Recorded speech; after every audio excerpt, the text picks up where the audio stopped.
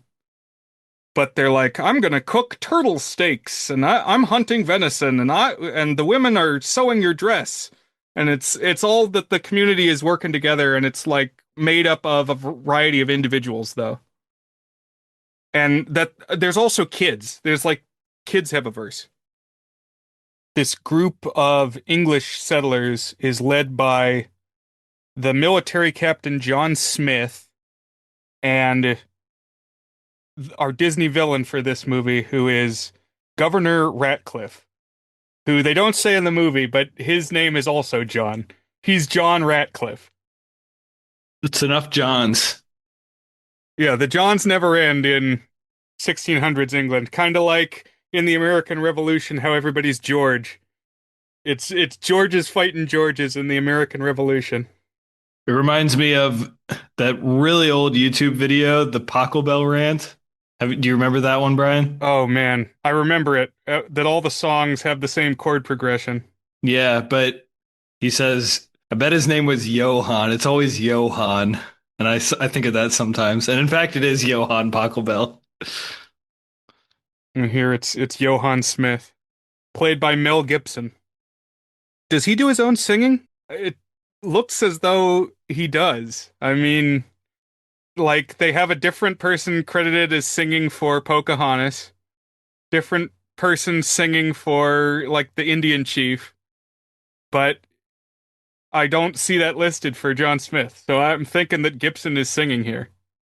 I believe he did do the singing voice, yes, which is something. Yeah, Have you ever sung in a Disney movie, Brian? can't say that I have. Now, John Smith, so as I think we've said, there are some departures from historical fact here. I did try to read up on what the historical consensus is. What of this is actually things that happened. One of the things that John Smith says as he's sailing into port or departing England is that he's seen, he says, I think hundreds of new worlds. Like this guy has led a lot of expeditions, explored a lot of places, supposedly. And so I read a little bit about the historical John Smith, and he lived kind of a crazy life. Like at one point he was a slave in the Ottoman Empire, and at one point he was knighted by the Transylvanian royalty. Wow. So he did get around. He had a life. He also had a beard in real life. No beard in this movie. That wouldn't have flown, I guess, for a leading man in the mid 90s. That would have been a bold statement. But if you look at paintings of John Smith, he's got a big bushy beard. They did do the like conquistador-y armor though.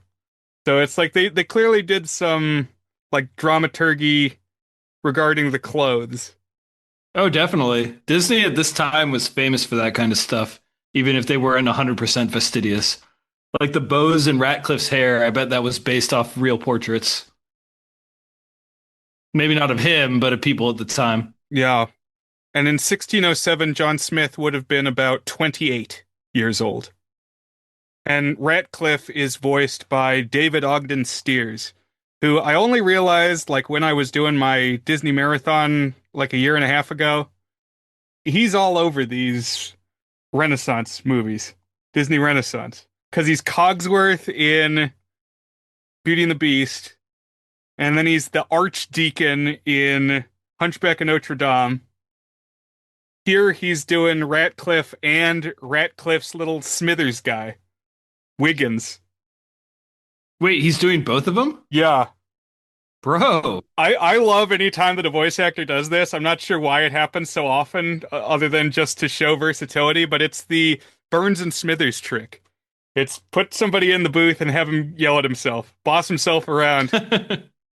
See also Paul Frees as Burgermeister Meisterburger and his manservant.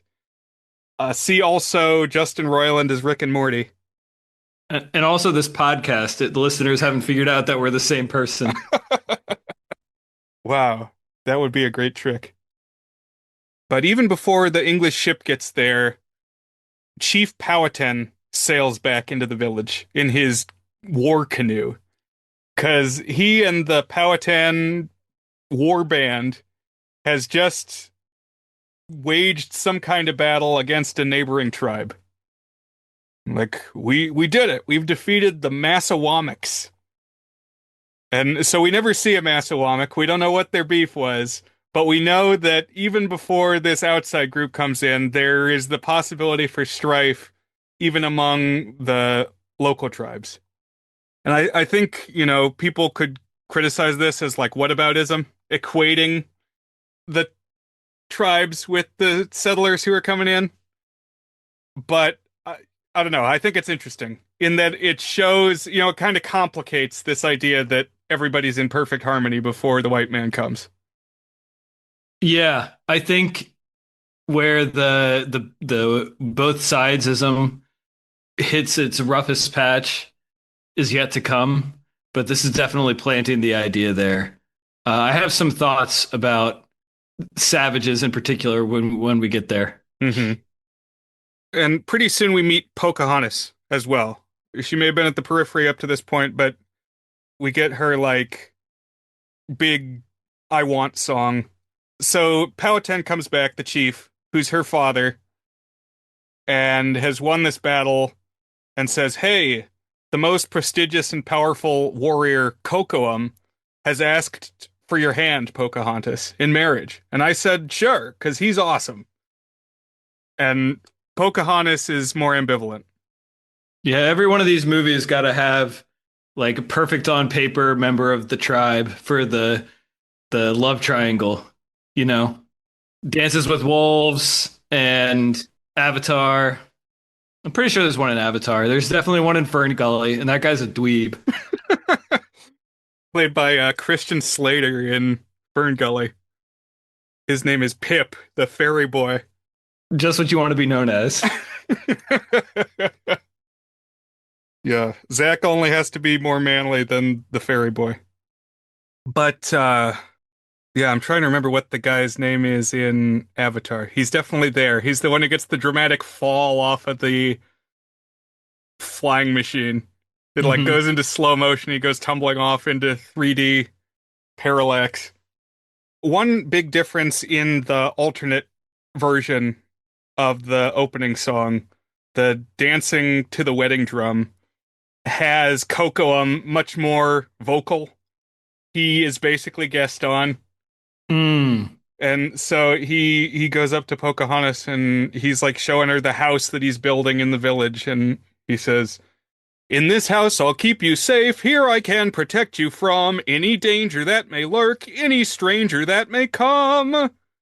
And the difference in what they ended up with is he basically never talks. Very little direct dialogue from Cocoa. Yeah, he's very bland. I think the choice was they wanted us to stay kind of at an emotional distance from Cocoa because of what ultimately happens to him. That's probably fair. Yeah.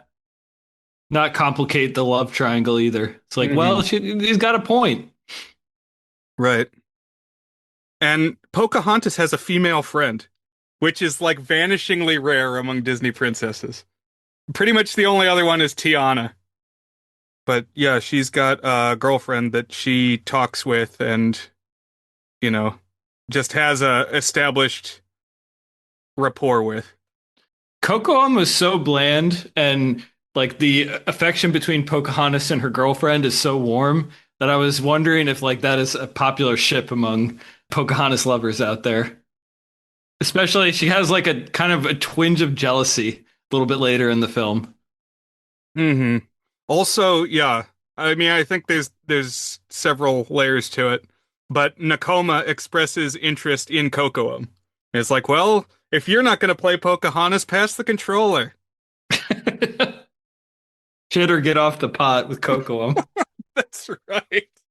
That's my Hamlet take. Shit or get off the pot. Another difference in the development of Pocahontas. Originally, it was going to have John Candy in it as Red Feather the turkey. So there are a lot of animal antics in this movie. The plan initially was even more, and they were going to talk. Interesting. They ended up not going that route, partly because John Candy died. R.I.P.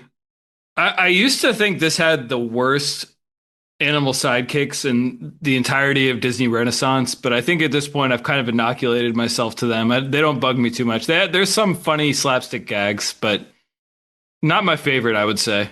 Because there's the main Pocahontas' friends, there's a raccoon and a hummingbird. And then I guess it's Ratcliffe has a dog, but is kind of the other animal sidekick who's always around. Right, a little pug. And Pocahontas' song that she sings, once she finds out that she's been, vicariously engaged to Kocoum, is just around the river bend. And it expresses that, on the one hand, she wants more than they've got planned, like Belle, but also that she's like more flexible and ready for change than the rest of the tribe is. It's like their unwillingness to try anything new may ultimately get them in trouble, or like to even consider other possibilities. Where do you rank it among Disney I Want songs? I think the melody is really good, and the animation is cool.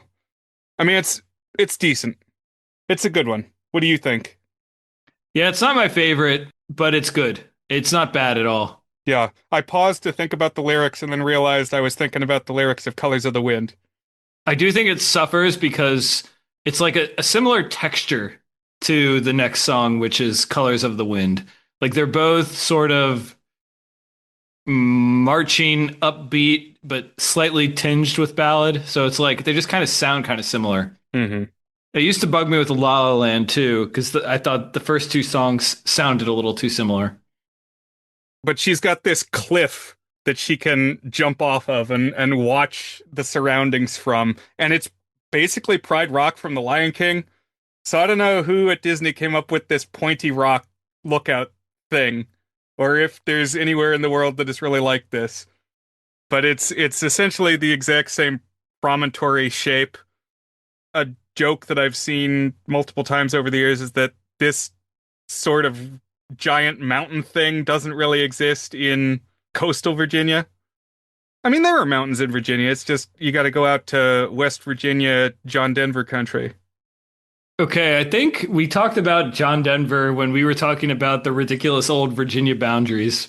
But so I think, and I'm not sure if you're referring to this specifically, when he talks about West Virginia Mountain Mama, I think the consensus is he's talking about Western Virginia, but still Virginia. So not the state West Virginia. Yes, I have seen that as well. And once upon a time, the state West Virginia, this would have been pre John Denver's time, but Yeah, I was going to say, I don't think John Denver predates the Civil War, but West Virginia was part of Virginia, and one of the funny points of history that we've been reading about this week is that when the charter for the Virginia Company was established, Virginia basically meant everything from the coast where they established Jamestown westward. It's like you just keep going, and anything that you settle is Virginia. And over the years, it got a little more reined in. Yeah, is that like a horizontal stripe of territory? Yeah, like a pie piece that goes across the entire continent to the Pacific. I'm personally a large Virginia truther, Dan. What does that mean, Brian? I believe in bigger Virginia. Okay. You think Virginia should be bigger? No, I believe it is bigger, Dan, and everyone else No. is just denying it. Okay. But the settlers roll in, they establish a fort, and Ratcliffe basically sends John Smith in to scout the surroundings. And in pretty short order, Smith runs into Pocahontas. This sequence is one of my favorite in the whole movie. So we talked in when we discussed Tarzan that because both the characters are a little more grown up, there's something more. It's more of an adult romance with a little bit more charge to it than like the first loves of like Ariel and Jasmine and Aladdin. I definitely feel that here. Like it's a lot of prowling and scoping out that has like a very strong sexual undercurrent to it that is very provocative to me. I was like, wow, this is like there's energy here that I was not prepared for as I was watching these scenes. They get hot and heavy pretty fast, but it's all, implied. It's like Oh yeah, definitely. nothing can happen visually other than like meaningful stares. Yeah. But yeah, it's almost like a nature documentary, the way that they see each other. And this is definitely where we get a lot of that, what I kind of mentioned earlier, where Pocahontas herself is kind of animated as an animal. As with some of the characters that we've already talked about in the past few weeks, Pocahontas was actually animated by Glenn Keane, who was one of the great character animators during this time at Disney. Also did Ariel, did Tarzan. So I think also did Rapunzel in the CGI era too. So has done a lot of the iconic Disney characters. Yeah, so a heavy hitter. Pretty soon, once Smith and Pocahontas meet, there's discussion of how they see the world differently. Smith has come in to civilize, tame the wilderness. And there's some of this talk of, oh, well, you're a savage. Well, no, I'm not. But it segues into Colors of the Wind, which I'm like 95% sure won the Oscar for song that year. It's one of those big, anthems played on the radio from Disney. You say that, but this is unusual because many of the ones that get played on the radio are like the credits versions of the song. So if this one was on the radio, then it would be kind of unusual because it's in universe number. I don't think too many of them got radio airplay, but it does play a little bit more like a pop song than some of the other great Disney tunes. But I think this is up there with the great Disney songs, both in how soaring and lovely it is, and then just the animation of it. So many of the musical numbers here have terrific production associated with them. Yeah. And the gimmick here is you got these leaves blowing around, and it's like the spirit moving through the world, the great spirit, and just that everything has a life and an energy to it that if you're just out to conquer, you're not going to appreciate. And so I really like the lyrics in this one. I think this is where Schwartz shines the most as lyricist.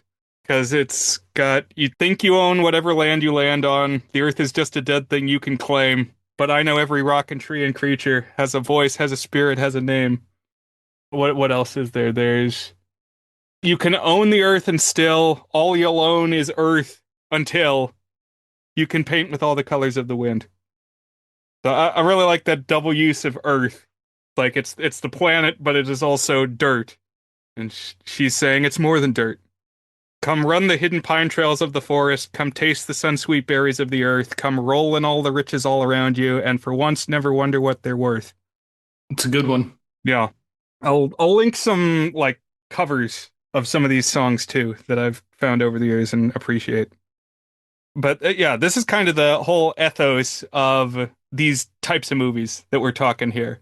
It's like shaping the perspective of this guy who's coming in. Had one view of the world, and now in meeting this beautiful counterpart, thinks maybe there's more here that I hadn't noticed before. And I think that idea shows why these movies, even though there's like a wave of them that have very specific pattern of tropes, these ideas are connected all throughout storytelling history of like, I mean, not maybe all of storytelling history, but I think modern storytelling history. You have, for example, in Star Wars, the Empire is like all industrial, metal, indistinguishable people that don't have personality, perfect geometric order. And then the rebels, you see their faces and they're more in touch with everything around them. I mean, it's not exactly the same as the more didactic environmentalism message of whoever the noble natives are, but it's similar in spirit, I think. It's like in modern society, if you get too carried away with surrendering yourself to the modern lifestyle and the modern institutions, then it kind of reduces you and reduces the world, you know? Right. Something I've come to appreciate in watching Pocahontas multiple times is that each character kind of has a little arc. And, it's not super meaty, but it's got a short runtime, and yet we still have bits of character development for more characters than you might think, including Christian Bale is in this movie, playing a young Englishman named Thomas. Man, I forgot that was him. That's crazy. And it's a small role, but it's an important role. I noticed this watch that everybody who comes with the settlers, they've all got English accents, except John Smith already has an American accent. So it's like you got Englishmen and Scotsmen because Billy Connolly is here. But yeah, Mel Gibson already has his American accent. So he was ready to assimilate, I guess. Ready to forge a distinct identity from England, even back in 1607. Well, I mean, that's what they say about like Aladdin. So they made Aladdin and Jasmine basically just look like American teenagers as opposed to the ethnic stereotypes around them. Hmm. Oh, by the way, in 1607, so he said John Smith would have been about 28. Pocahontas would have been about 11. So obviously depicted as older here. Thinking face emoji on that one. Yeah. Probably a good age up there. Hmm. And Thomas, though, Christian Bale, is this guy who he got saved by John Smith like very early on. When they're first getting on the boat, he falls off the boat. Like there's a storm and Smith saves him. So he's very loyal to Smith, but also he's like this young guy, inexperienced, and he keeps not living up to the expectations of Ratcliffe specifically. It's like he wants to prove himself, wants to seem tougher than he has thus far, and more competent. And so things gradually build as the story goes, and Smith and Pocahontas are meeting up clandestinely. And what it ultimately builds to, I do think the script is well executed to put all the pieces together. It kind of climaxes with Nakoma, who is the female friend of Pocahontas, snitching. She knows that Pocahontas is hanging out intimately with John Smith, mashing faces in all but name. It's like we can't show those things, but they're going on. Mashing faces and all but name. So she sicks cocoa on them. And it's like, he needs to know what's going on. Because, he's ostensibly her fiance. Right. Sends Cocoam into the woods where they're at. Meanwhile, Thomas has also been sent to keep eyes on John Smith. And they kind of all converge just as things are getting hottest and heaviest between Pocahontas and John Smith. I think they're actually making out at this point. And this was right around the point where it struck me, maybe exceedingly obvious, but that this is basically a Romeo and Juliet riff here, where you have the two sides that refuse to acknowledge each other and are sworn enemies, but have the secret romance between them. And as we'll see, things get worse due to some violence. Yeah, Kind of like in Romeo and Juliet. there starts to be a body count. Exactly. And this is, of course, it was the same year, right, as Lion King. It was certainly produced around the same time. And that one is more of a Hamlet riff. So you got your leaning on your Shakespearean tropes at Disney at this time, which you could do worse. So Lion King was 94 and this was 95. So they had Shakespeare on the brain. Coco comes running out, shrieking. He's got his like flint dagger, lunges at Smith, and Thomas shoots Coco dead. There's a scuffle, and Thomas kills Coco. Pretty brutal. I thought it is a little goofy that he shoots him with a gun. So two Indians, well, several people in this movie get shot with guns, and they can't have any blood. So it's like, where did it even hit him? There's no hole.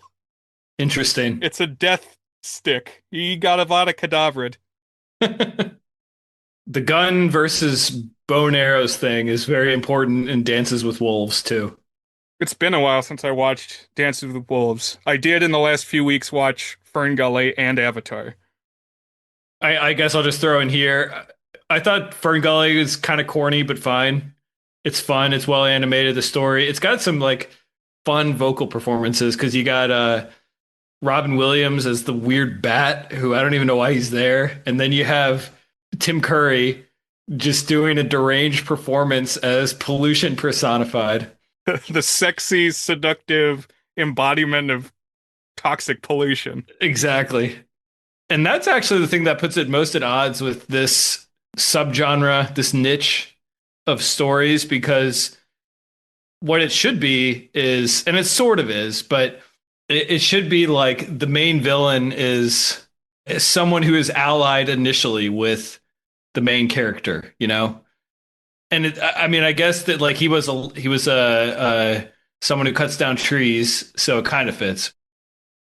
I think Avatar is like just full on great. I thought it was an awesome, great movie. James Cameron knows how to make a film. I didn't care at all that it was tropes that I already knew. I thought it was fantastic. Oh man, and you didn't even watch it in 3D. No, for as much as it's kind of, you know, using tropes we're familiar with. First of all, that's the one, I think I might have teased this earlier, like which one hits the formula the best. That one just nails the formula. Like it has every single important point of the story in a way that some of the other ones kind of skew them. Like they'll skip one or two or they'll twist it, but that one is just textbook of hitting each one of the points. Even if it's the story itself is following a formula, like it's just so imaginative in the visuals and the world building and stuff. And it doesn't like resonate quite as much as like a Star Wars or something, but I thought it was very inventive still. And Dances with Wolves, kind of corny also, but man, is the cinematography in that awesome. It's like every shot is like a poster in that. So I don't know who, I didn't need to look up who the cinematographer was in that, but Costner spared no time or probably money on like making that one look the way that it needed to look to really bring you to the frontier. And Costner starred and directed. Won a bunch of Oscars for it. Best Picture. Mm-hmm. I thought it was evocative that when Cocoam dies, he reaches out and grabs the necklace around Pocahontas's neck, which she got from her mom, or like inherited from her dead mom. And it rips apart this turquoise necklace, and all the pieces go flying everywhere. And it's like the tradition, the thread of prophecy is severed. Like you're no longer linked to your past and your community. What struck me this time is I'm watching Avatar: The Last Airbender with my kids right now, like an episode a day. And Katara has a necklace that has some similar resonance, and it's also used to show some of the way that Katara's relationship with the world is shifting and with different characters and such. Avatar: The Last Airbender rules. You guys should watch it if you have not. And also, there's a new like anime movie coming out this year, Dan, that is adult Aang and the gang. So it's like a story in between Avatar and Korra. I heard about that, but the big news on that is the full movie leaked like 6 months before it's hitting theaters. And that has not happened too many times. Did you read about this? I have watched it. Okay. I have not, but I was fascinated that like a full cut leaked. That's pretty uncommon. I mean, they might do some last minute polish on it, but that was ostensibly pretty close to the final version. Yeah, you are capable of logging it on Letterboxd, but you can't review it. Interesting. They've got that locked down. So everybody kind of scrambles back to their camps because they know that the shit has hit the fan now and things are going to get real. You know, but before the death of Cocoam, Smith and Pocahontas were talking about, well, maybe we just need to, put our leaders in a room and they can talk through what they need to figure out. But that's probably not going to work now. And I guess at this point is when the Powhatan capture Smith, actually, right? They like lunge at him and scoop him up, and now he's a captive. There's a little back and forth, but it's right around then. I think he confronts Ratcliffe one more time, and then he goes to find Pocahontas again, and that's I think when it happens. Yeah. Yeah. So war is looming now, and Powhatan says, in the morning, we're going to execute John Smith, and that will like be the signifier, the signal that we're at war now. And we're going to be all in and fighting each other. And this is about where we get what is probably the second most famous cut song in Disney history behind the one from The Muppet Christmas Carol. Because there was a love song between John Smith and Pocahontas where she sneaks into his prison hut. And I think Mel Gibson was going to be the main vocalist on it. But the tune from that becomes kind of the background motif for the romance between the two of them. Right, and you mentioned the pop song in the credits is not Colors of the Wind. It's a rendition of this one, which is called If I Never Knew You. And it is cut around in much the same way as the song in Muppet's Christmas Carol, because it's like she goes in, they have one line with each other, and then she walks out. But he's like tied to this pole in the center of the wigwam. And yeah, it's a good song. I think they stuck it in the like 10th anniversary DVD release in 2005. So it is animated. You can go and watch it. But most places, if you put on Pocahontas, you're not going to see it. Oh, interesting. Yeah, I've never watched a version that had it. They did a similar thing with a song in Beauty and the Beast called Human Again. That in that case, it was like it was written, and I don't even think they animated it to begin with, but they used it in the Broadway musical. And then when they did the DVD, they're like, hey, let's animate this and put it in. Isn't there one for Lion King too? Yes, I believe that's called The Morning Report, and Yes. Zazu delivers it. So that was like a thing in the DVD era was, hey, let's stick things in so that people have a reason to buy the DVD, I guess. Yeah. We haven't mentioned the tree. There's a talking tree in this. How do you feel about the talking tree? The talking tree is very strange, and I'm glad you brought it up because something that's kind of part and parcel with the talking tree, whose name is Grandmother Willow, is this idea of listening with your heart. And okay, so these two groups that have never met each other before, this like Columbian exchange that's happening here, they would not speak the same language. Right? The English would speak English and the Powhatan would speak, I'm just going to say Powhatan, but some Native American language. But they meet up and there's like 5 seconds where they don't understand each other, and then this musical riff plays and the magic wind blows through and the tree sings, listen with your heart, and now Pocahontas can speak English. Kind of dumb. That's how it works.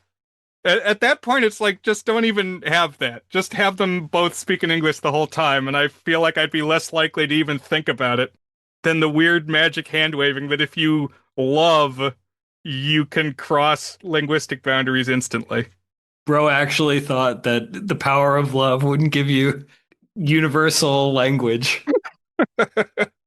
There is a funny bit when Smith sees the tree talk for the first time, and they animate his, like, am I tripping eyes? That made me chuckle.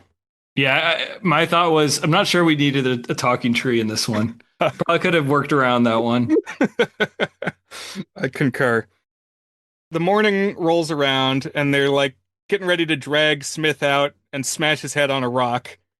And meanwhile, the various military bands in both the societies are gearing up for war. They're putting on their armor, they're sharpening their tomahawks or laboriously loading their muzzle-loaded muskets, and they're getting ready to march at each other.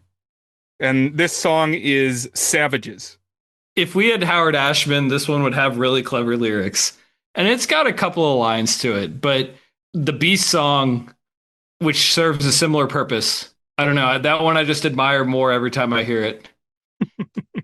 I've kind of ragged on Savages through the year because this is one where they're pretty much equating the Native Americans kind of defending themselves with the colonials coming in and invading the territory. It's like they're mirroring each other as if they are equally bad. And that's always bugged me. It's like, you kind of are still taking the sides of the colonials there, where you're like, well, who's really the bad guy if they're both willing to go to violence over it? It's like, I don't know. I think the people who are defending themselves are probably more in the right, and the people who are invading the land and like trying to steal it and all their golden possessions are probably the bad guys. But it is a little more complicated than that. I think I mentioned it, if not on air, then certainly in the chat.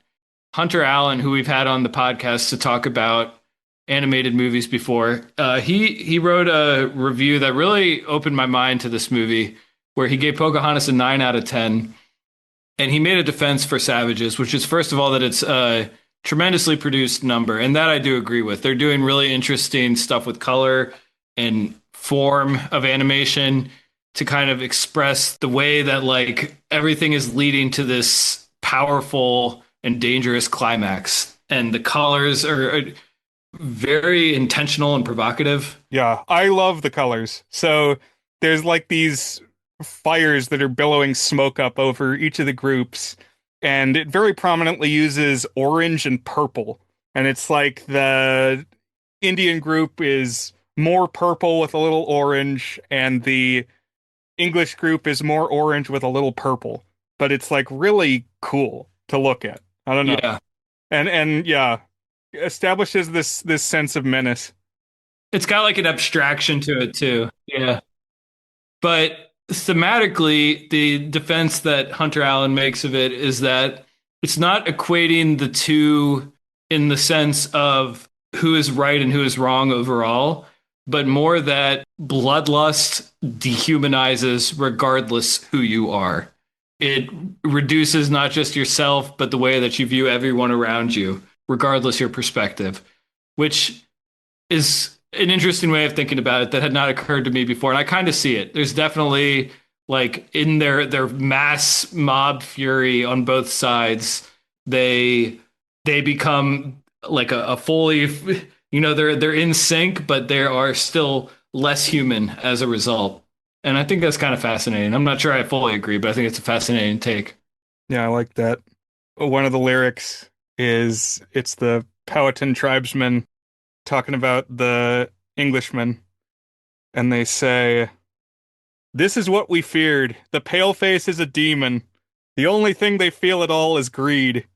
Beneath that milky hide, there's emptiness inside. I wonder if they even bleed." And man, beneath that milky hide, there's emptiness inside. They got us with that one, Dan. I feel that. It's like I put that as my, my MySpace status. Dating app line there. But yeah, the sun is coming up, and John Smith is being brought out to this execution place.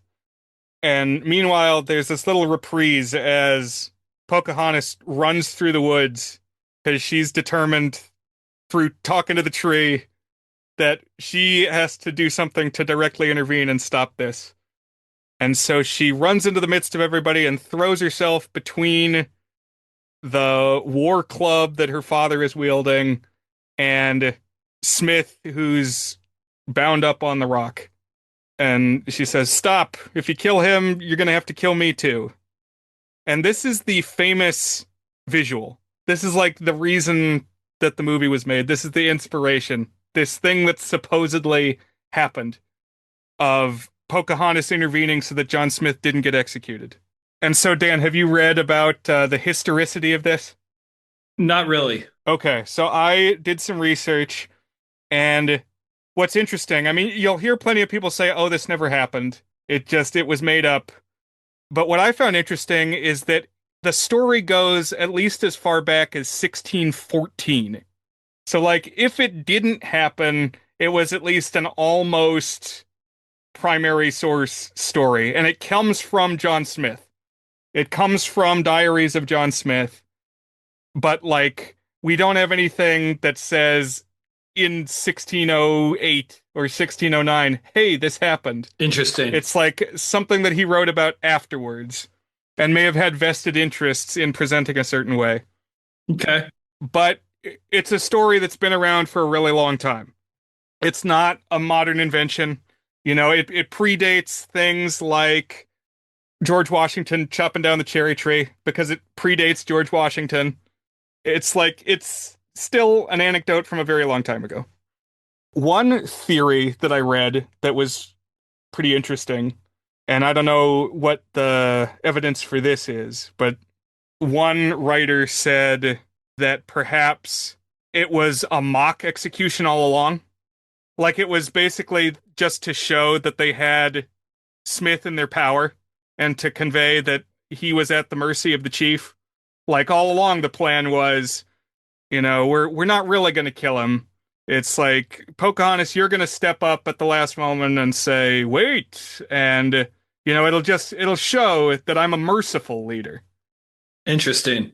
So, like, it could all along have been just like a, you know, a tactic. Anyway, this is the folktale that has come down that has kind of intrigued people and been like, "Oh, was there a romance? Why would she do that?" So, yeah, that's what has spun the yarns throughout the centuries. And here now it is rendered that she steps in, stops the execution, and everybody on both sides, Romeo and Juliet style, is very moved. And they're like, "Oh, what have we done? What have we become?" And they kind of all step down, except for Ratcliffe, who pulls out his gun and shoots at Powhatan, and the untied John Smith jumps in the way and takes the bullet. Secret Service agent style. Everything leading up to this is very striking. The image itself of Pocahontas diving on John Smith, it's almost like a Renaissance painting. Like I feel like there are famous painting renditions of this, and this really feels like it was composed with a painting in mind. It's just a very striking image. But now John Smith has got. He's got one of these invisible bullet holes in him, and he has to go back to England for medical treatment. Where he cringes and puts a blanket on. And so he ends up leaving Pocahontas behind and sailing back to England. And so this sort of happened because John Smith really was wounded, it says, in a gunpowder explosion in 1609. So that's kind of vague. But he took some kind of gunpowder related injury around this time and did sail back to England. How many gunpowder injuries have you suffered, Brian? None yet, Dan. I've been shot with a gun as many times as I've sung in a Disney movie. Never have I ever. Put one finger down if you've done those things, listeners. Two truths and a lie. John Smith did later in his life come back to America, but never to Virginia. He helped establish British colonies in New England and is credited with giving the region its name. This ending is a lot like Tarzan's if Jane didn't hop back in the water because it's on the coast, somebody sailing away, the two lovers part.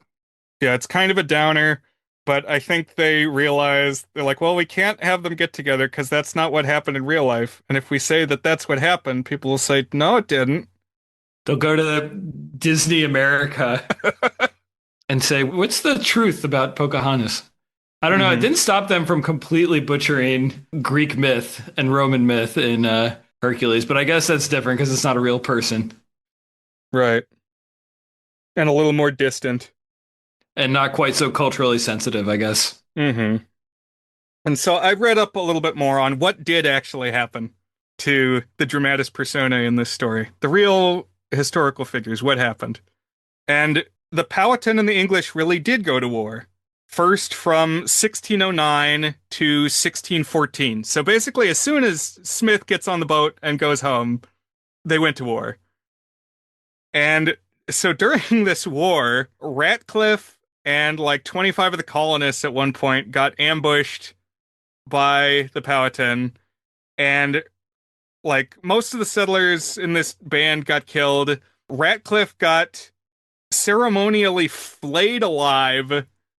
They cut him up, peeled all his skin off with sharpened oyster shells, and cooked them in front of him. Can't believe they cut that scene from the movie. So yeah, he did not come out smelling like roses.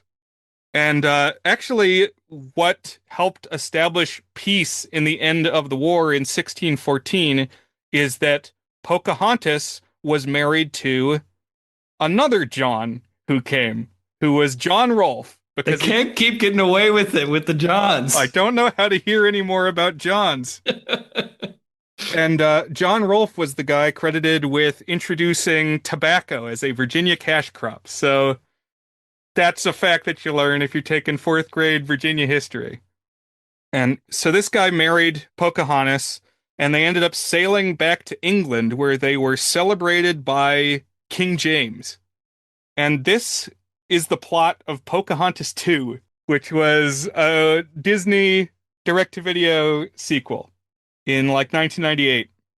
And yeah, it's interesting to see them do one that's like, well, now we're gonna be more historically accurate. Like, this is kind of what really happened. Again, yes and no. It still takes liberties, but it has Billy Zane as John Rolfe. So, how do they address this? Does John Smith just not appear? Like, do we meet John Rolfe fresh? So we meet him at the same time that Pocahontas does, or do they already know each other when the movie starts? Okay, all good questions. You should have watched this one too. It's okay. It's okay that you didn't. It's more important that you watched the other stuff.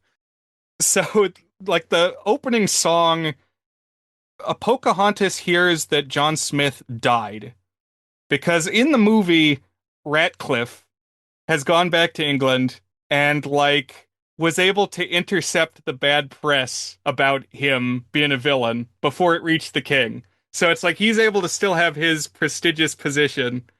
Somehow there's like a scuffle at the start between Ratcliffe and John Smith, and John Smith's like, I'm gonna expose you. And Ratcliffe knocks him off like a tower into the Thames or something, and he gets washed away in the river. And Ratcliffe's like, John Smith has unfortunately died. And that news gets back to Pocahontas, and she's like, oh, bummer. John Smith died. And so then she sings a song that she's ready to move on. It's like, I have accepted that John Smith is dead, and I am ready to get hurt again. Okay. And then John Rolfe shows up. I forget exactly how they grow close, but they do gradually, and then they go to England. They meet Shakespeare at one point, which is not beyond the realm of possibility. I don't think anything in the historical record says that happened. They did meet the king, though, which is kind of cool. What the movie does not go into is that when they were sailing back to America from their England trip, is that Pocahontas died of a mysterious illness on the ship. So she was not very old. It was 1617, and she died. Oh, bummer. So she would have been like what in her 20s or almost 30? Yeah, like 21 or 22. Not very old. Wow. She had children, though. So there are descendants of Pocahontas and John Rolfe. Huh. Supposedly, Ed Norton of Fight Club is one of them.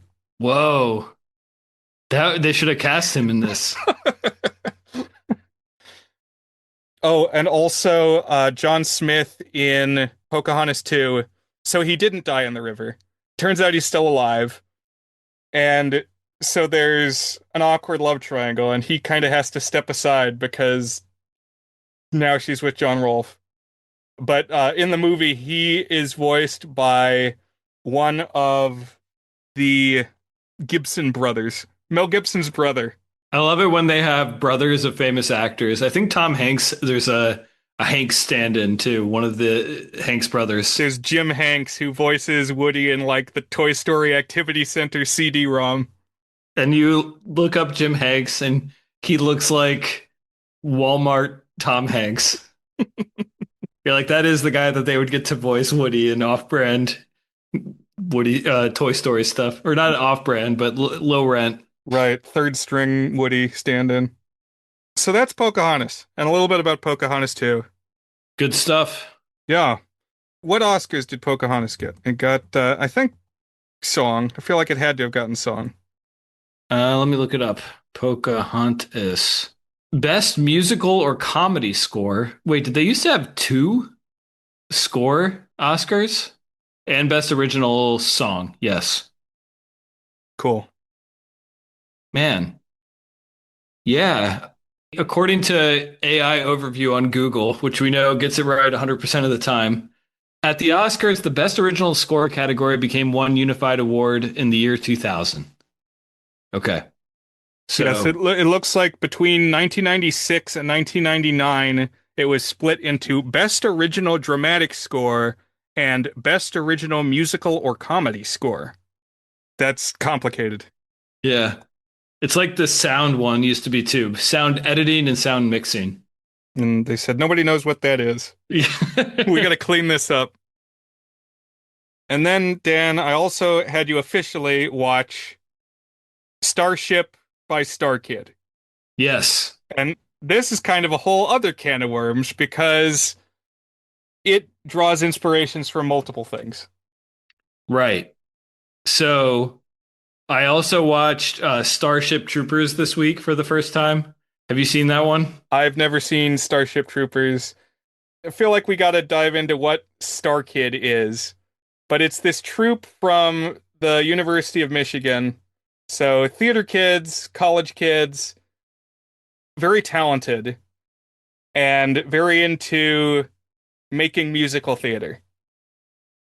And what put them on the map was a Harry Potter musical in 2009, a Harry Potter parody show. And like this came across my radar in 2009 because it got recommended to me on YouTube. And it's like, hey, I like parodies. I like Harry Potter. I'll watch this. You like musicals? I do. And then, like, as it unfolded, I realized, wait a minute, this is, it's not just a meme. It's like legitimately extremely good. Right. Theater kids can be like they have a reputation for being annoying. It's almost like a pejorative. It's like if something is theater kid blank, it means it's like a flop, sweaty, showy version of that thing. But I've really come to admire not just StarKid, but like anyone who's involved in the theater world, because particularly musical theater, because you have to act, you have to sing, you have to dance. And in something like this, you have to write a play that has to have like dramatic bones to it that are satisfying. And it has to be funny. And you have to write a full on musical, like lyrics and songs and stuff. And it's like I think not everyone who is involved in like writing it and stuff is regularly in the cast, but collectively these people are like doing everything. They're producing it too, they're directing it. And that is maybe what I find most impressive is that when you watch StarKid, you feel the passion of somebody who is making things something from start to finish with their own vision and their own effort. And I just find it very moving in that regard. Yeah. They're doing all the costumes, doing all the sets, and it is just really a big undertaking.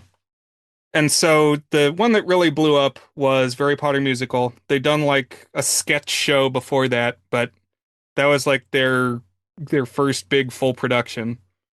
And they followed it up with basically like a show a year that they were putting on. And so the second one was Me and My Dick, which is about like the relationship between high schoolers and their genitalia. So there's an element of like ribaldry and edginess to these, and yet still there's heart and like feeling always. Right. And so me and my dick has yeah, so like the genitals themselves are characters. They're kind of like in the Golden Compass series. Like every person has a daemon, which is like an animal that's just always around you and kind of like your representative, and people just kind of accept that there is always a daemon with you. But in this, it's like your penis personified is always chilling with you. And as the story goes, we get introduced to more and more body parts, and they're all attached to the human characters with leashes. And yeah, like very high concept, but well done. And so by this point, I'm like, okay, I'm locked in. I'm gonna watch whatever they come out with. The third was they did a sequel, which was mostly a prequel to Harry Potter. And then Starship was number four. And then I kept up with it for a little while longer after that. Had you seen Starship before, Dan? So before this week, I had seen the first three: Harry Potter musical, Me and My Dick, and Harry Potter sequel. I think it's called the second one. Yeah. I kept up with it through after Starship, they did Harry Potter 3. And then they did one that was a combination of Aladdin and Wicked called Twisted.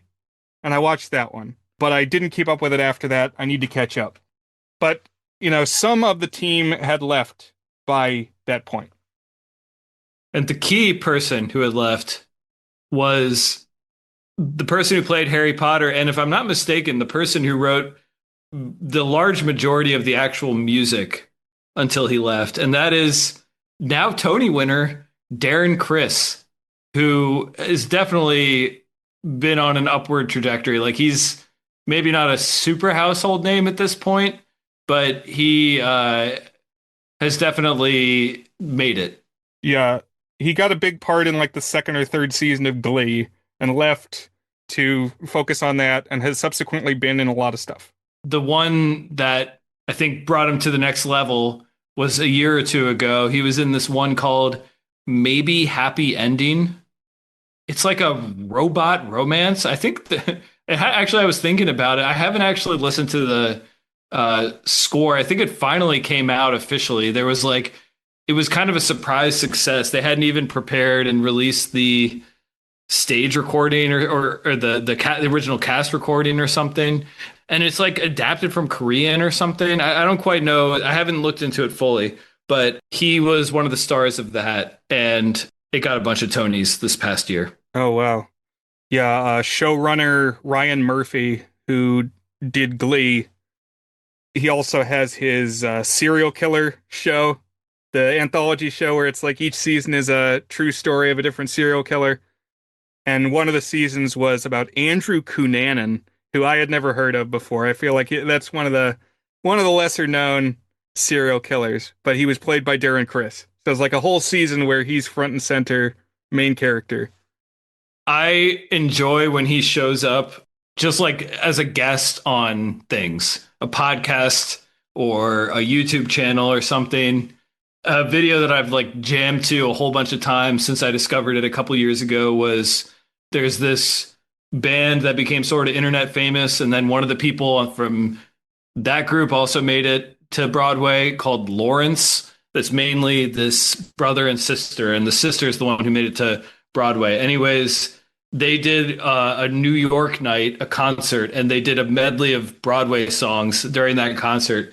And they brought Darren Criss on to sing and perform that Broadway medley, and it's really good. And then, have you ever seen the Trackstar YouTube channel, Brian? No, not familiar. So it's this show on YouTube where I don't know the name of the host, but he's like this nice and charming guy, kind of like the Subway Takes guy. If you've ever seen Subway Takes, just like a pretty normal but pretty likable guy. I think it was initially just people on the street, but it got enough notoriety that now it's only celebrities. He basically plays them a song, and their job is to identify the band. And originally, it was like a game show format where there was like money involved. But when they got to celebrities, obviously, you don't want to be giving celebrities money. So now it's more just about the celebrities talking about their musical taste and what they feel about the different music that comes on. And anyways, Darren Chris's is the best episode because first of all, he knows everything. And second of all, he immediately like picks up an instrument and starts performing whatever song it is. So I don't think it's actually rigged. Like I think it was on the spot and he just knows the music inside and out and is like performing it. It's very good. That's awesome. Yeah, he's a talented dude. And so by the time of Starship, he had just been cast on Glee. So he's not in the show as an actor, but he did still write all the music. So very much still involved and like responsible for much of what is good. And so these musicals, they riff a lot on known properties in pop culture. So their breakout was Harry Potter. They did a lot with Harry Potter. You get more eyeballs if it's a known IP. And so Starship borrows from a few things in its story elements. So you said Starship Troopers. So what else, Dan? What else is here? And I'm curious to hear about your experience watching Starship Troopers, which I have not. So, I mean, if you think about this was their fourth, two Harry Potters before it, and then the Me and My Dick was like a coming of age teen movie kind of riff with obviously this surreal and over the top kind of gross, but ribald is the word you use. I think that's the right one element with that. But this one is just like an all in sci-fi pastiche. It's like it's got some Star Wars in it. It's got some the types of movies we've been talking about. Avatar is in there. It's got some Alien in it. It's just like a little bit of everything. There's AI stuff involved, robots, and I think the imagery and like you have space marines versus bug aliens as like the feuding sides is Starship Troopers, but it's definitely pulling in a huge variety of sci-fi stuff and even some like direct references and quotes from a whole bunch of different sci-fi stuff. Like there's a Jetsons thing in there. The Jetsons love song. I assume you know that one, Brian. Oh man. The Mork, Eep, the different noises they do. Are you familiar with this? Oh, no, I have not seen this. Okay, yeah. I looked it up earlier because I was like, I remember that. That's from a cartoon. And I found it. It's something that one of the characters says at one point. It's like 4 nonsense words that it means I love you. Oh man. Ooh, that's a deep cut. I thought they were riffing on Tarzan ending there because he did the thing with the gorillas where he's telling her how to say I love you and I'll stay with you in gorilla or whatever. It's Eep, Op, Orc, Ah, and it means I love you. And yes, that comes from, I think it's the Jetsons. Wow. Well, I appreciate that, even though I didn't know it. That's great. Yeah, so to me, the biggest influences are it's Starship Troopers and The Little Mermaid. And then the second tier of influences is Pocahontas and Aliens. Yeah, it's definitely got all that in there for sure. So let me tell you about Starship Troopers. Starship Troopers is famous nowadays. It's Paul Verhoeven, who is known for doing satires that he does pretty straight-faced. And at the time it came out, it was marketed as just like a dumb sci-fi action movie and has since been kind of reclaimed as, well, he's just doing like a satire of what unchecked colonialism does. Because basically, the plot of Starship Troopers is, what if you had one of these movies where the guy goes and he's part of this military industrial operation that goes into native territories, but he goes and he obviously meets and connects with the natives and learns to appreciate nature. What if we had that scenario, except he just never like went to nature and learned what the other group was about, and it just was a successful military operation to go in and do the slaughtering. And that's basically what Starship Troopers is. It's like there's a palpable void of an arc in there. I had kind of mixed feelings on it because it's like kind of try hard satire, but still doing the dumb violence thing too. It is quite well made. There's a lot of really cool effects in it. That's a mix of practical and CGI, and it's doing a lot of goopy bug guts splattering everywhere. And it's got Denise Richards, who is why the awooga noise was invented, in it as a space pilot.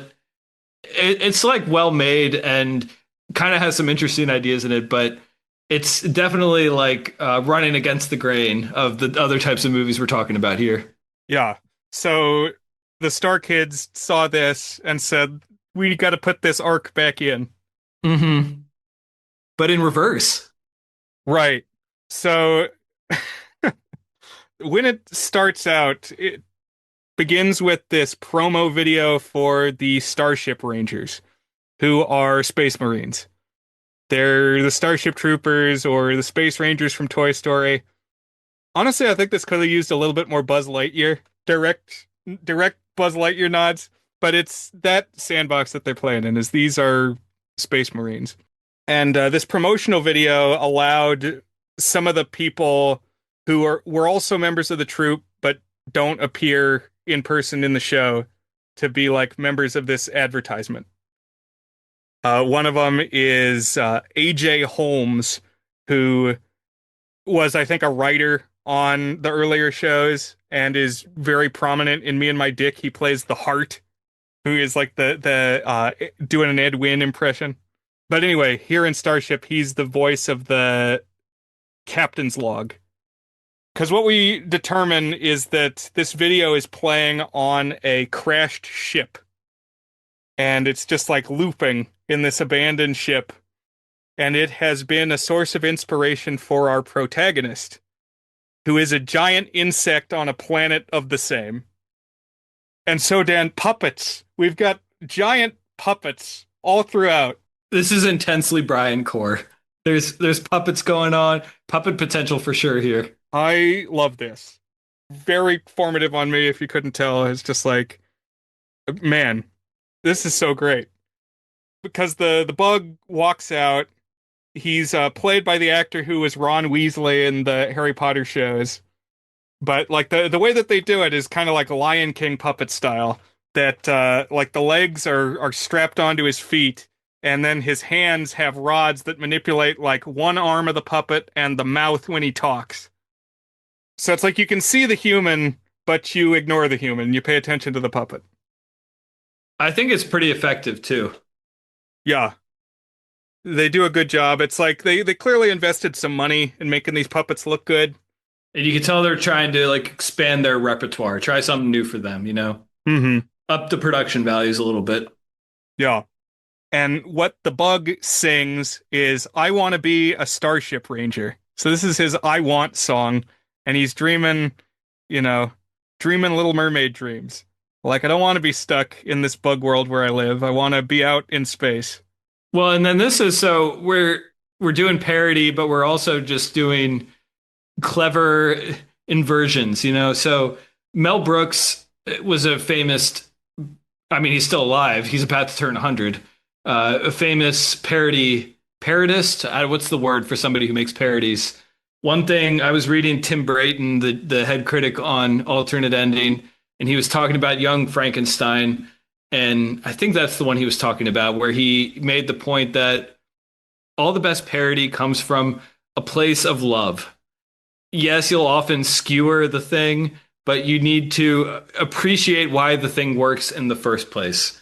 And so this is doing some parody because, yes, it's the bug that wants to be a space marine. It's like the quote unquote native that is dreaming and longing and like secretly going to join the space marines. Yeah, the oppressors, basically, the conquerors. So we're getting an inverted version of it, which is very clever and well utilized. Yeah, and like even when he's like playing pretend with his bug friends, he's like, "Okay, now it's time for me to shoot you." It's like it's tinged with the kind of like dark irony. But what's supposed to be happening today, what the agenda of the day is on Bug World is the bugs are all going to get assigned their hive duties. Something that the StarKid shows have in common of the ones that I've seen is they always have a good opener. It's like introduce all the people, what is the status quo in this world, and just like lay it all out. Every character's got a verse, and it's like we get to know what's going on. That's what I've said is like to me the thing that most ever blew my mind from StarKid was that the opener to the very first Harry Potter one just captured the feeling of the magic of reading a Harry Potter book for the first time when you were 12 years old or whatever it is, the sense of escape of it. And yeah, this is a great opener too. This is like another bit of influence that's coming in of like Hunger Games type thing. Maybe not Hunger Games, but like this whole dystopian wave.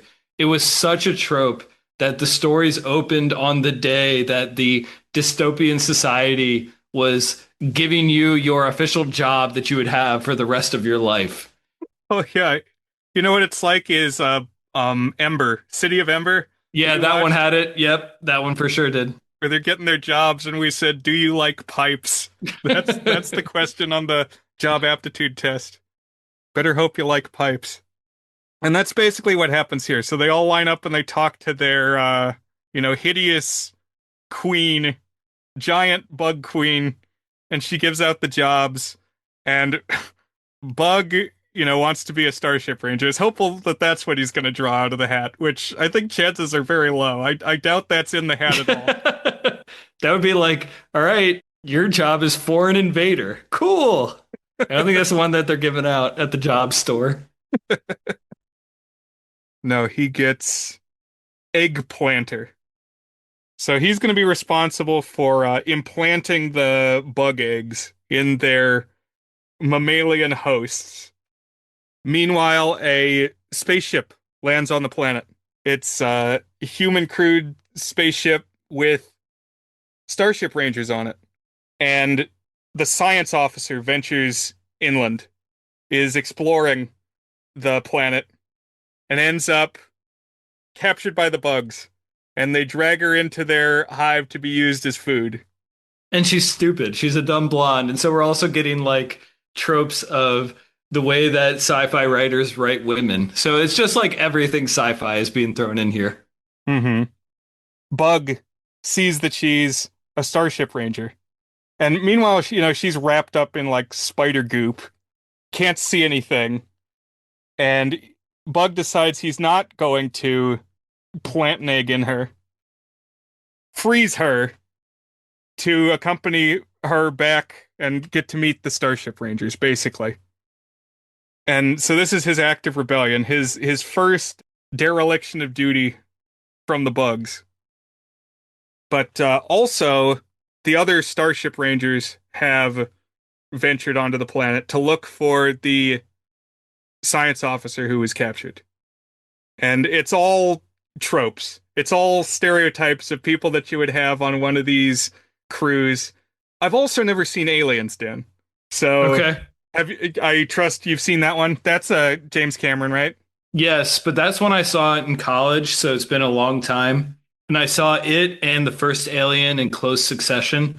So they're a little bit merged in my head, even though I recall that they are very different, made by different directors and with different tones. Yeah, I think the like kind of funny there is a troop of Marines is very much Aliens.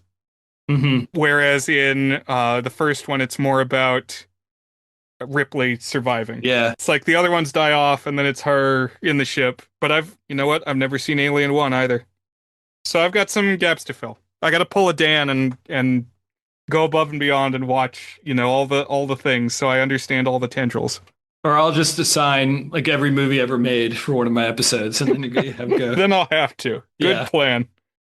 So on this crew, the one that I really like, the one that I think the people who made the show really liked, is a dopey farm boy, and his name is Tootsie.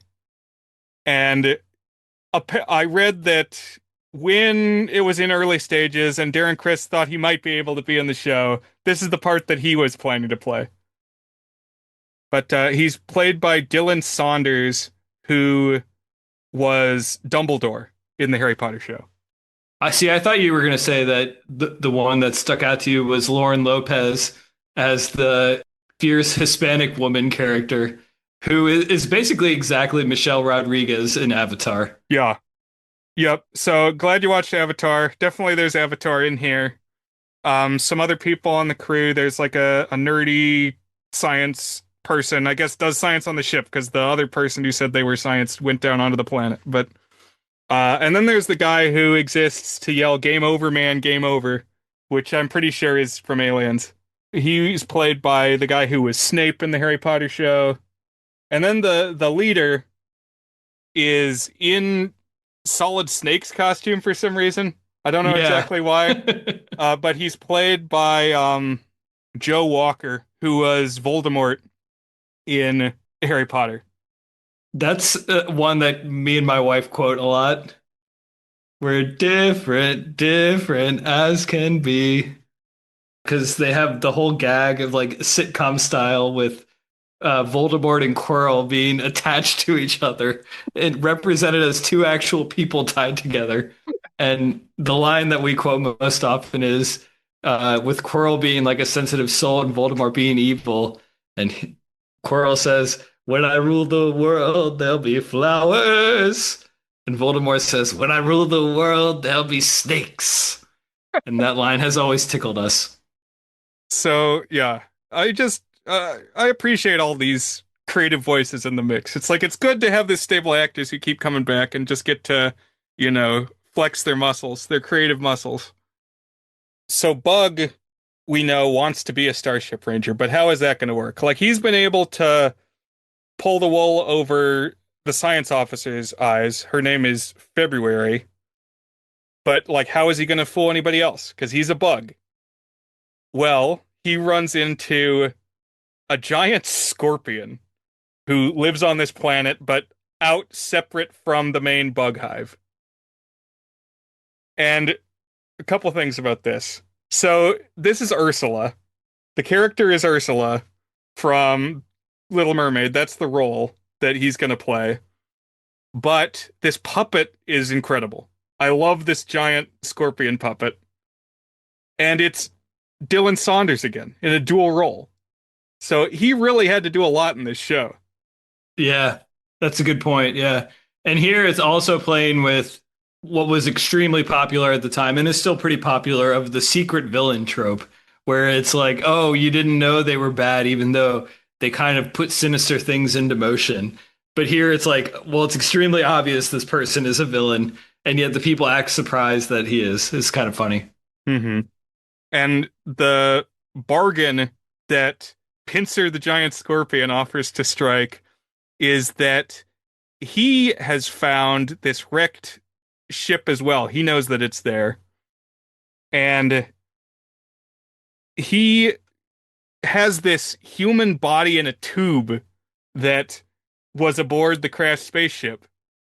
And Pincer says, "Hey, I can put your mind in this human body avatar style so that you can be a human and live amongst the Rangers." And basically, what he has to do for Pincer in return is just bring the humans to me so that I can meet them.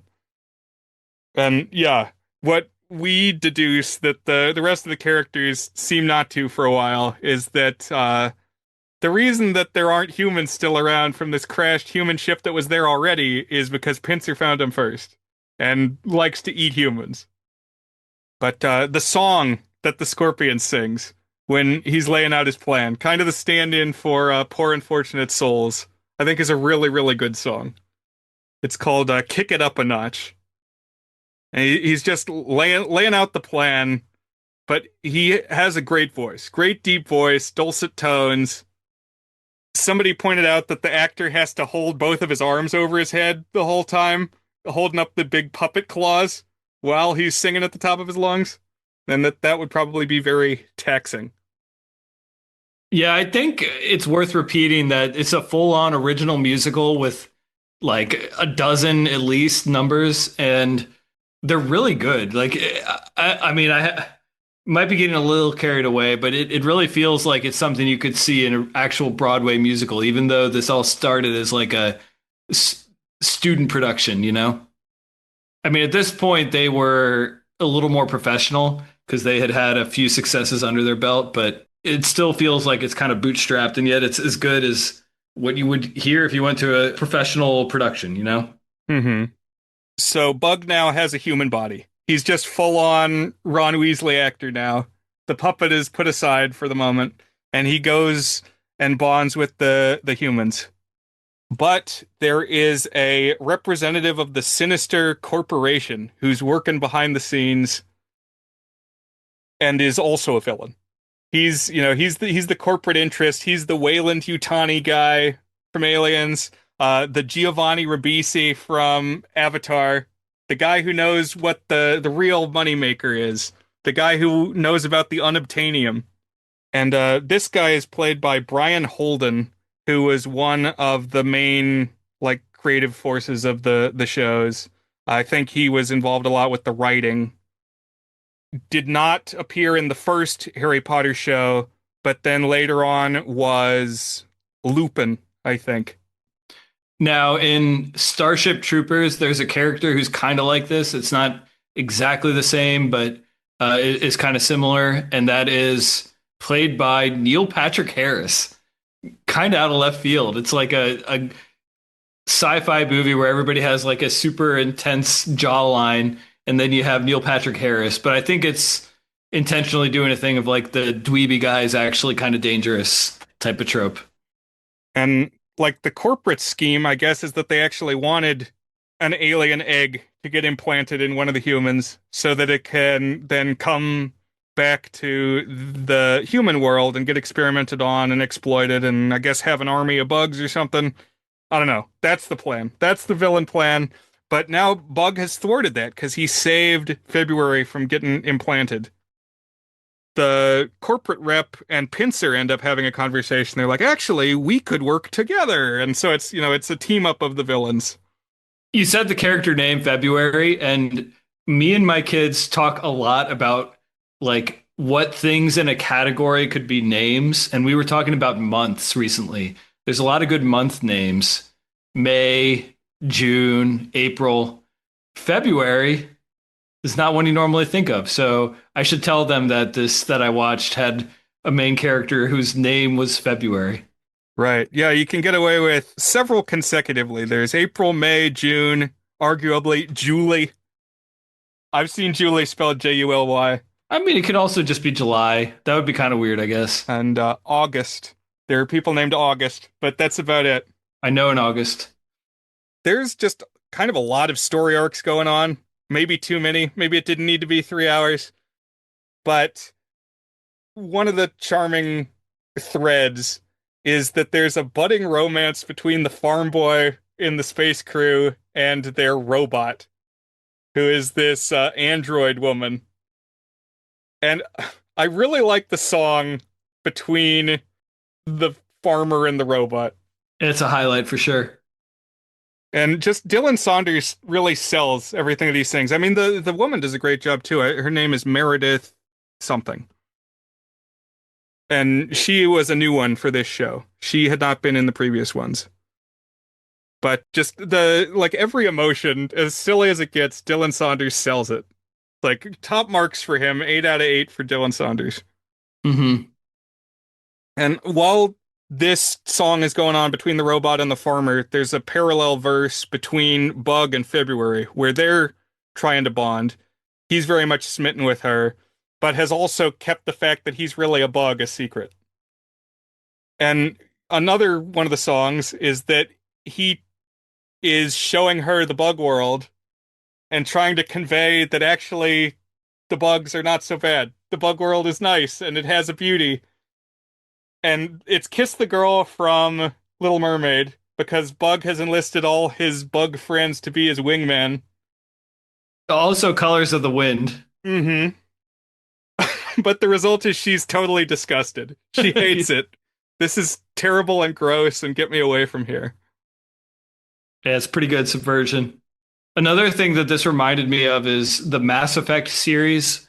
So in the Mass Effect series, it's kind of like this without being quite so comedic. It has funny stuff in it, but because you're uniting all these different species and doing quests all around the galaxy, it has a little bit of everything sci-fi. It has to what extent is an AI human and could you fall in love with it? And different species along at war. And oh, someone is actually says they want to befriend someone, but is actually trying to manipulate them and control them. And just a lot of little things here that echoed for me from the Mass Effect games, which are one of my favorite sci-fi properties.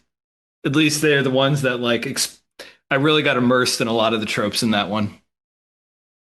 And another music parallel is when the bugs and humans are gearing up for a confrontation. Because things do eventually hit the fan, they're about to fight, and they sing a song that is basically savages, but it's called Hideous Creatures. And it's you check in with each of the sides talking about how they're scared of the other group, they can't get along with the other group, and so they got to wipe out the other group.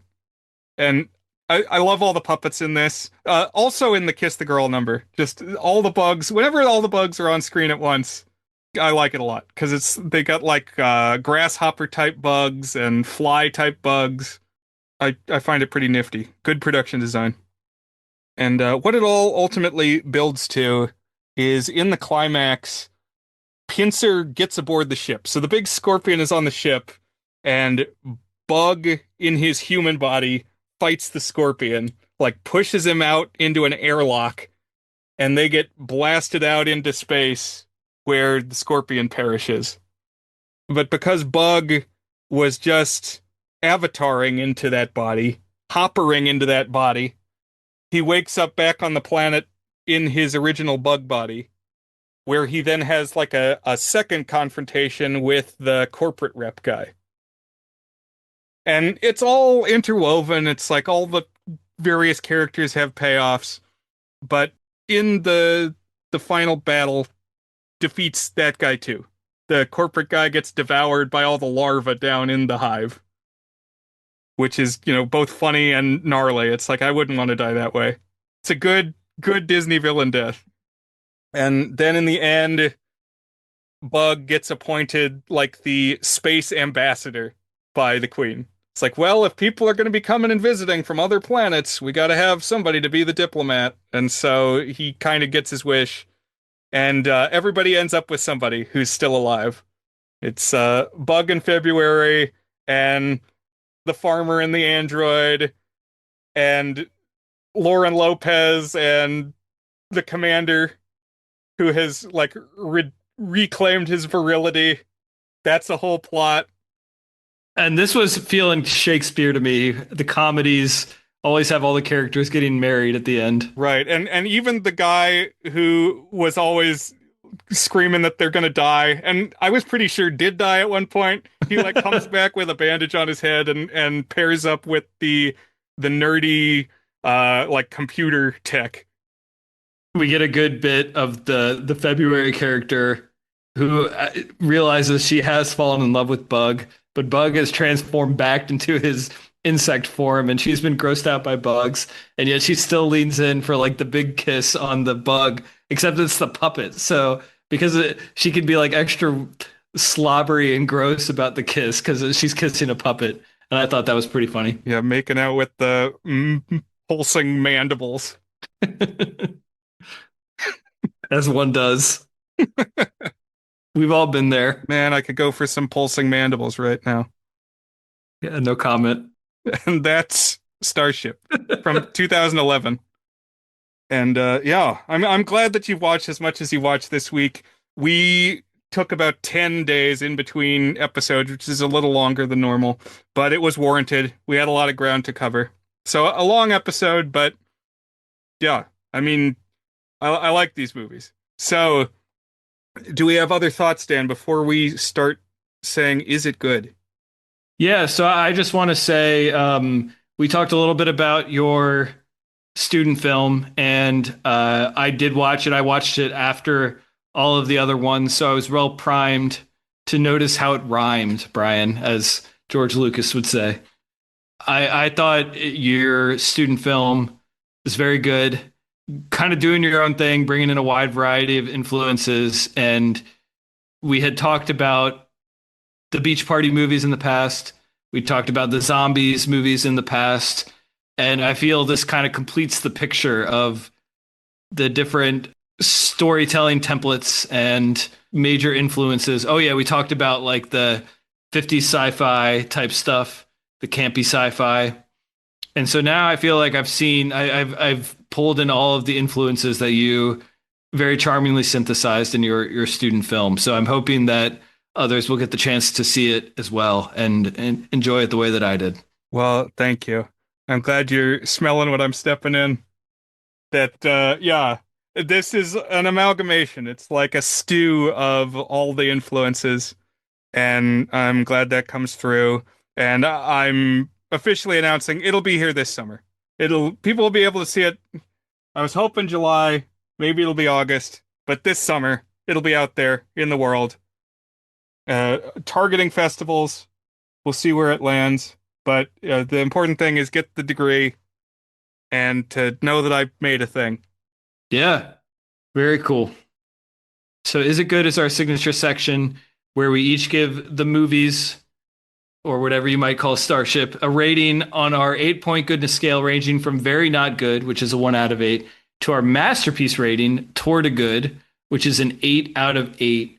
We'll start with Pocahontas, and I will go first since Brian is the one who assigned. And the last time I watched Pocahontas was like 2022-ish. And I was just rereading something I wrote then about, it was actually about Saving Private Ryan. And I also reread what I wrote about Pocahontas. And I shared it in a different podcast I'm in a Discord server for that I joined fairly recently. And they talked about Saving Private Ryan, and I shared my review of it there. And 2022 was the peak of when I was kind of cynical about bad politics in movies and really just prepared to apply not necessarily bad faith readings, but like to let that influence how I felt about a movie. And so it ultimately didn't affect my score of Saving Private Ryan. But that a lot of my review is kind of confronting what are the politics in this movie. And I will say it did affect my opinion of Pocahontas at the time. I gave it a 3 when I watched it in 2022, which is I think we called it a not good. I am now going to give it a better rating than that. So I'm going to give it right on the razor's edge of a 5 and a 6, a good and a very good. I have warmed up on it both because I think the way that I watch movies is a little different than it was 3 years and 1,000 movies ago. And I think both what Hunter wrote and then just talking to people like you and other people and just kind of thinking a little bit more about it, I realized I was being very hard on it and was kind of applying bad faith on it and being too down on it. I will say I don't think it works as well as many of the other Disney Renaissance movies. I just don't care about the characters as much. I don't like the villain as much.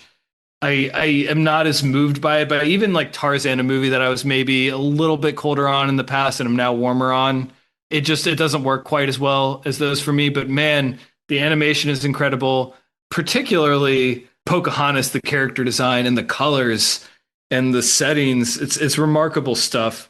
There's some weird pacing in it and like just some extra stuff in there that doesn't, like the talking tree, and the story does have a lot of like 90s wokeness to it, of like I don't know. Like when I was in elementary school, we like made fake Indian clothes and put them on and like had parties for that. And we called sitting down with our legs crossed sitting Indian style.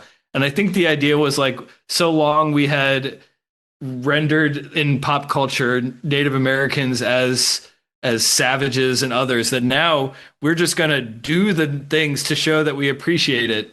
But then there was kind of like a U-turn on that too, because it was, what was the saying, is like, my culture is not your costume, which I've heard, I think, more as a meme and like making fun of that kind of thought than actually that thought. But it's true that we have kind of circled back and like there's been pushback on appropriation.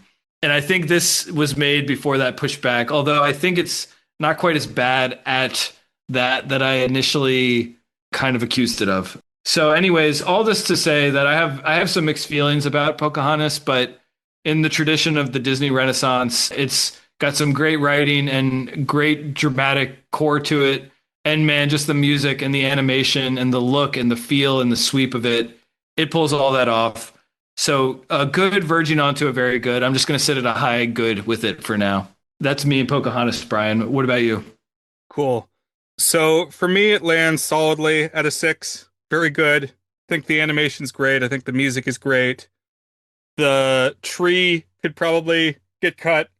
The animal antics are not annoying. I think it was the right choice to have them not speak, but it's not too much of a distraction. I like the way that the story threads are interwoven. It's like each character gets some business and a little bit of development. You know, even like Billy Connolly, it's like it starts out that he's not sure if he likes Radcliffe, and then gradually he likes Radcliffe less and less, and then he's the one who, when Radcliffe snaps, Billy Connolly like grabs him and wraps the chain around him. And so it's like everybody gets like little beats that they get to do. Nakoma's relationship with Pocahontas, and Kocoum's relationship with Pocahontas, and Thomas's, you know, loyalty to John Smith. It all kind of blossoms and builds. And so I referred a lot to the script of this film as I was writing my script, which is just to say that, you know, in 80 minutes or whatever, the swift runtime of a Disney animated film, it still fits in a lot of business. And no, it's not 100% historically accurate. And so it's good to talk about the actual history. It's like, don't let this stand in for the actual history. But, you know, I still think a worthwhile endeavor that they did it. Is it perfect? No. Does it, you know, stand on its own 2 legs and have as much of a legacy as something like The Little Mermaid? No. But still good. I mean, it's still made by talented craftspeople. And, like, I don't think it is obsolete or, like, disgustingly backward or some of the things I've seen lobbed at it. It's just a decent movie. And some hummable tunes. And there's a really good cover of Colors of the Wind that I'm going to drop in our Discord, so join our Discord.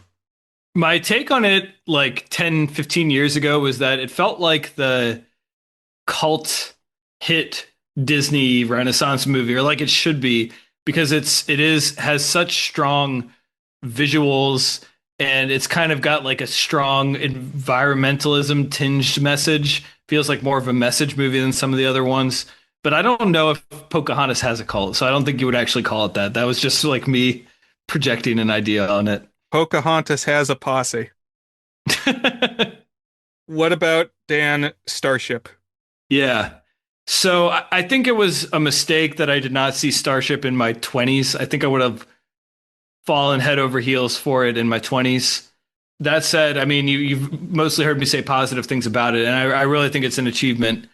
You can tell it's so satisfying to see someone who's in the zone and just overflowing with creativity and ideas and like knowing the right way to assemble it, because that's what Starship is. It is a little much. It's a little too long, but there's just tons of inspiration in it and great performances and music. I was mostly engaged the whole time. My attention drifted a little bit in the second act. My act 1 is better than act 2. Still undefeated. Maybe not undefeated. I'm sure there are examples where the second act is better.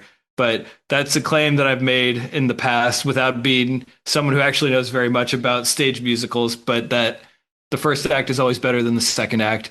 Although there is a whole lot of setup. I was actually surprised we don't even get to the transformation until towards the end of the first act. And honestly, some of the better numbers are in the second act. So maybe not. Who knows? Anyways, point being that I like this one a lot, but it's a little much for me, and not every bit of humor landed for me, and in the way that I think I would have been bowled over by it, 15 years ago. So I'm going to give it a very good, Brian. What about you? Cool. Okay, so this is very Brian Core. And when I first saw it back in 2011, yeah, it would have been an easy 8 for me. This one actually is up on Letterboxd right now, so I debated slotting it into my 100 favorite films list. It's like I like it that much. I'm gonna give it a 7. Exceptionally good, because I do think it's at times uneven. It's a little too long. The music is consistently good. It's great soundtrack, but I don't feel as invested in all the characters equally.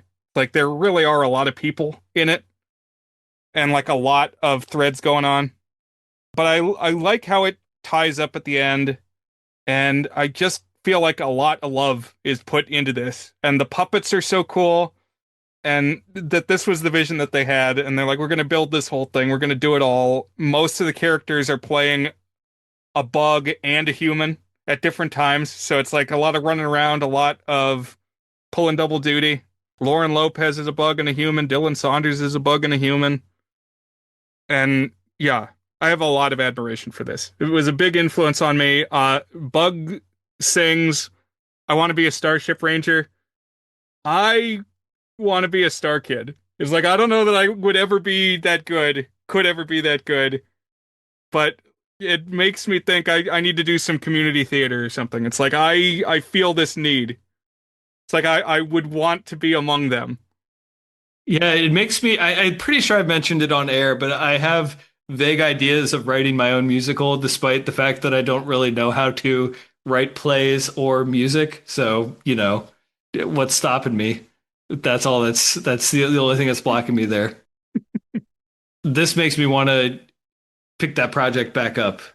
Yeah, I've wanted to write a musical for a long time too, but more experience with lyrics than tunes. But maybe we gotta do that. Maybe episode 300, Dan, we'll drop our musical. You said about the first act's better than second acts. I've thought about that a lot since you said it. I haven't come up with a solid example where Act 2 is better. I might propose Sweeney Todd. Okay. Sweeney Todd has a lot of stuff going on in Act 2. But yeah, generally, first act is the better act. I haven't thought of many counterclaims to that thesis. But Dan, since you watched so many movies this week, do you want to just do a rapid fire rattle off of your ratings for the other stuff that you watched? Doesn't have to Yeah. be too pontificated, but what's your vibe? Ferngully was right on the 4 or 5 line. I'd probably give it a soft good. I think it works overall. It's kind of light, and it's got enough personality on the edges and enough of a good core story, I think. Avatar would be on the 6 and 7 line. I think it's awesome for reasons I kind of already talked about. And Dances with Wolves also, like, yeah, and the good verging onto very good for me for that one. It loses me a little bit in the last hour. It's too long, but it's got a kind of a part there where I was like really into it. Like when he's first getting to know the Native Americans and like trying to figure out how to communicate with them and how to earn their trust and like how they live. And there's like this thing where they're constantly when they come by asking him about buffalo. Have you seen the buffalo? And then he gets really excited when he sees buffalo. So he run and go tell them, "Oh, the buffalo are here! The buffalo are here!" At that moment, it's just like it's a really good movie scene. I'm like, this is great. And then it loses me a little bit towards like the darker, slower, more downbeat final hour. But that's the way it's got to be. Maybe up to a very good for that. It's between a 5 and a 6. And was that all the ones? Oh, Starship Troopers. I would probably put it at a good. I feel like I didn't quite get it the way that some of the people who like really proselytize. But even if you just take it as like a dumb sci-fi movie, it's like it's solid. So it's an upper end good, also bordering onto a very good.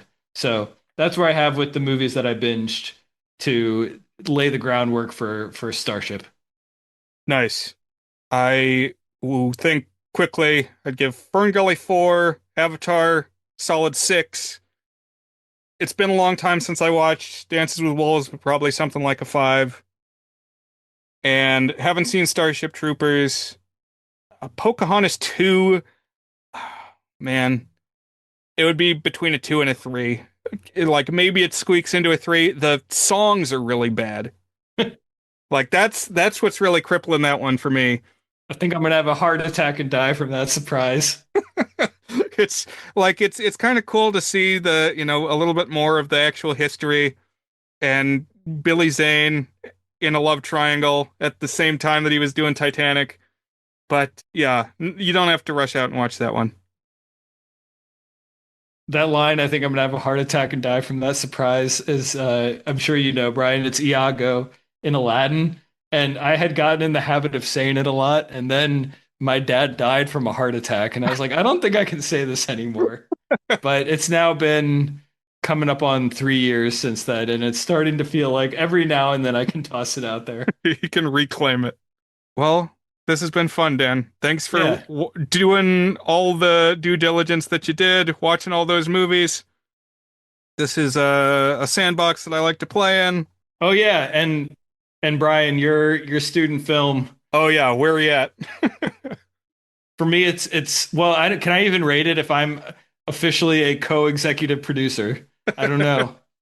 Yeah.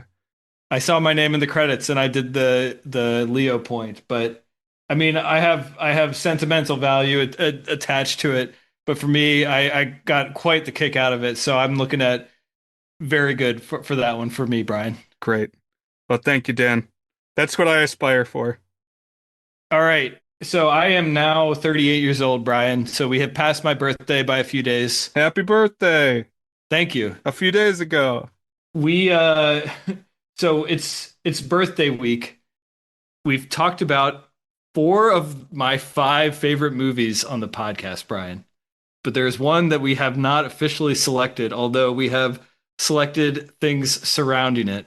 But this is going to be fun to talk about, and this is the film Dazed and Confused by Richard Linklater, number 2 on my top 100 the last time I made a top 100 movies list. A movie I deeply treasure, see many of my most prized movie values in, and we will be talking about what some of those are and why you may or may not feel the same way as me on that, Brian. Nice. Well, sometimes, listeners, you gotta eat your vegetables. All right. Well, happy birthday, Dan. We'll cross that bridge when we come to it. Let's reconvene in a week. Thank you, Brian. Bye, everybody. Thanks for listening.